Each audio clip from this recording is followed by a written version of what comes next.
Silence does not mean shutting your mouth silence.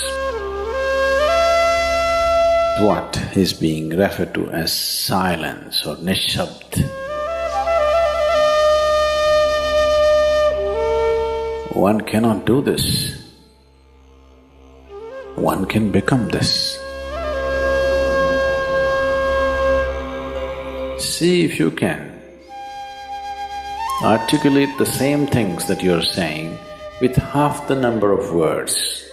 Suddenly you will become extremely conscious of everything.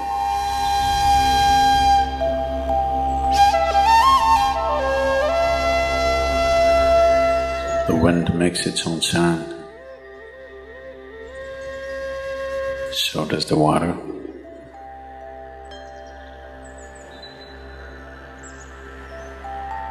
So does the earth. In fact, so does the sky.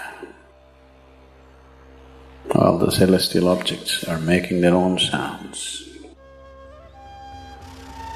There are sounds of pain, sounds of pleasure, sounds of misery, sounds of joy. For everything there is a sound. In human life, it's very true. Sounds of life, and there are sounds of death, and there are even sounds of silence.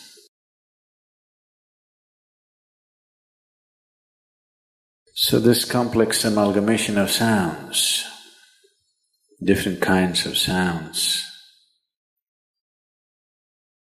creates different intent, different levels of compulsiveness,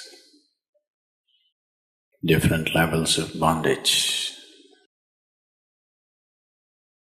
and different possibilities of entanglement.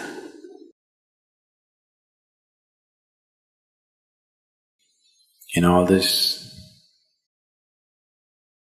why one chooses to become silent? Silence is not a way of denying yourself life.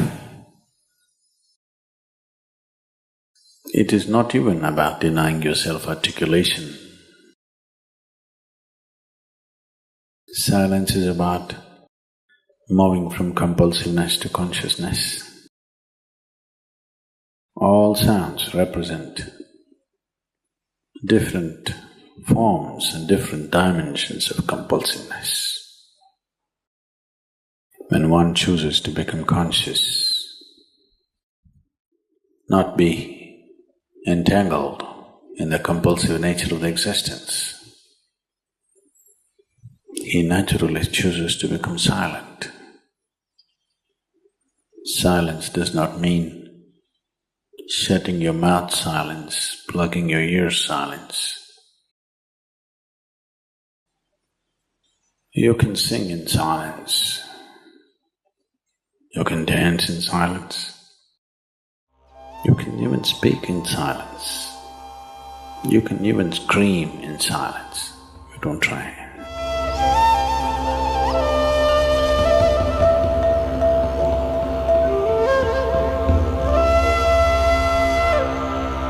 That does not mean when everybody is silent you scream. That is not screaming in silence.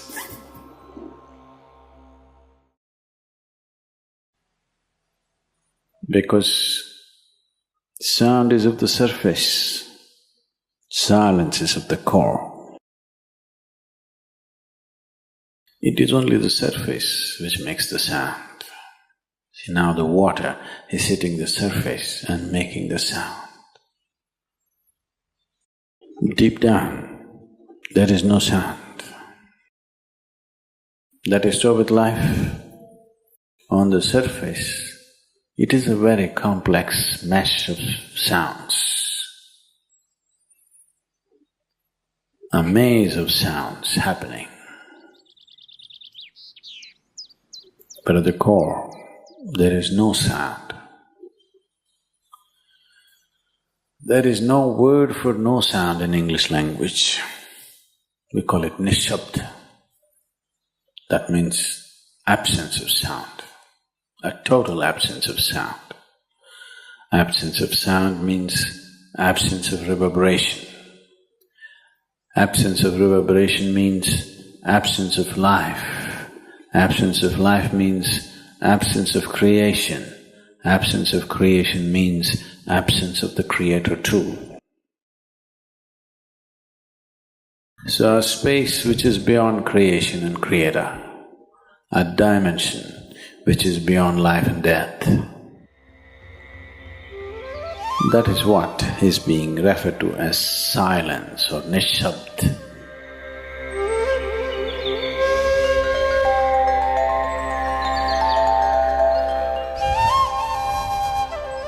One cannot do this.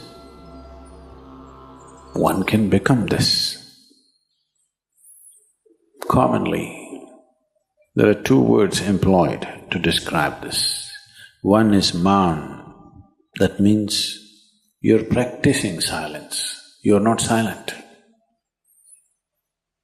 You shut your mouth and you're remaining in maun. This is not nishabd. Maun means you're practicing silence. If you're practicing something, obviously you're not that. Are you life or are you practicing life? I'm asking you. Are you life or are you practicing life? Practicing life? No, you are life. Maybe not very well practiced, but you are life.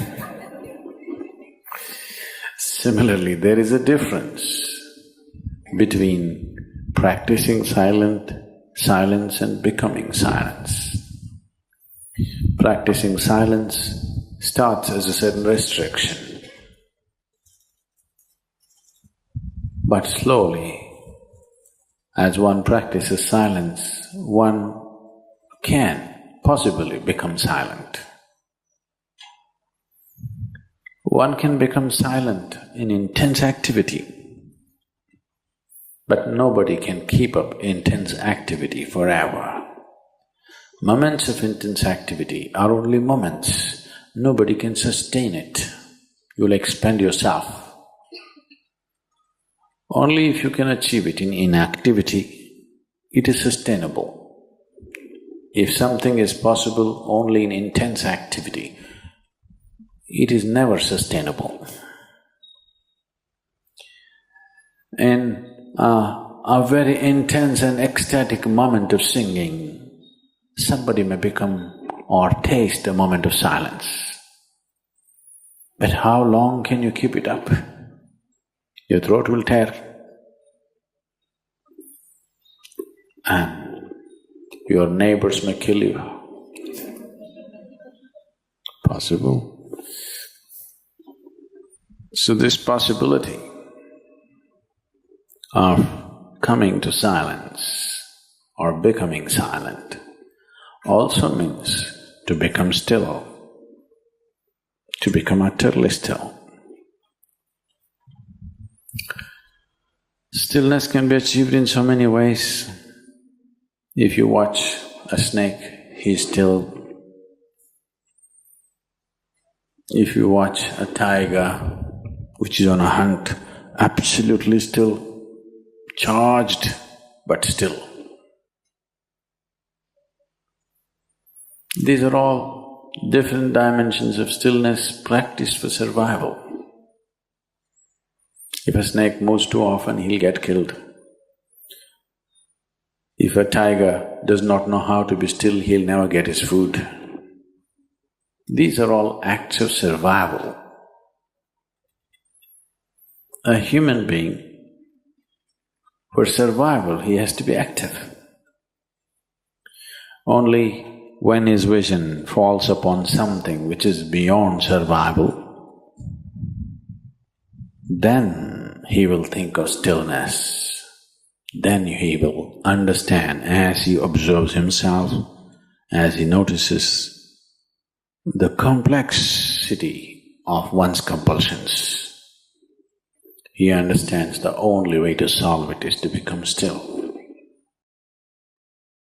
to train this body, to train this mind, to become still.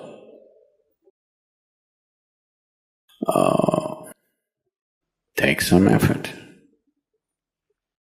If one is simply blissed out, he will become still. But otherwise one has to work bit by bit, one has to work to bring this body to absolute stillness. Most people cannot hold their body in one place for any length of time. They're all the time in moment.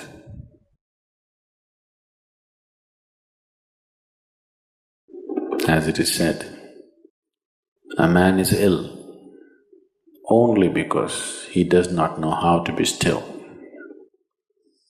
Because in stillness, you are in touch with a dimension way beyond creation. Once one is in touch with that, there is no such thing as illness. If I sit here and the body rots and falls down, still there is no illness, it's just there. Because in fact, when one becomes utterly still, he may not be able to hold on to the body unless he learns the tricks, the mechanism of the body. So why should I become still? Will I lose my body? Anyway, you will lose your body. When the time to lose your body comes, if you want to lose it gracefully, then you must know at least a little bit of stillness. If you want to put your body down like you can put this piece of cloth down, with the same ease, with the same gracefulness, then you need to have some stillness in you. Otherwise, you and your body, you have to be torn apart, which is an ugly thing to do. When you're being torn away from your body, it is an ugly and painful thing to do, unless you can keep it down. There's no grace in life. So if one has to attain to that grace, at least a certain amount of stillness has to enter your life. For this to happen, a certain level of silence has to enter your life. If right now if it is not coming, at least practicing a little bit of Maum. In an hour, if you're speaking 1573 words right now, how many more? How many words do you spit out in a minute? 1573, you're actually doing that many? I thought that's impossible. Okay, I believe you. So whatever number you're doing, see if you can articulate the same things that you're saying with half the number of words. Suddenly you will become extremely conscious of everything. Right now, our oral diarrhea is happening.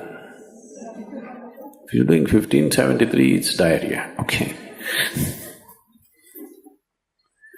Now, if you have to hold back half the words and still say the same things, now you have to be very conscious, otherwise you cannot say it. Just try this and see. Tomorrow, one day. In an hour, normally what number of words you utter, make it half.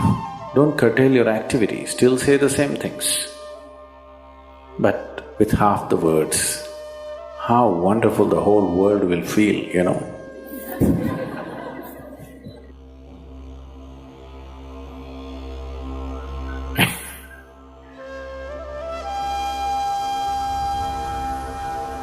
World will be a wonderful place, I'm telling you, tomorrow, if everybody does this. Many marriages will be saved.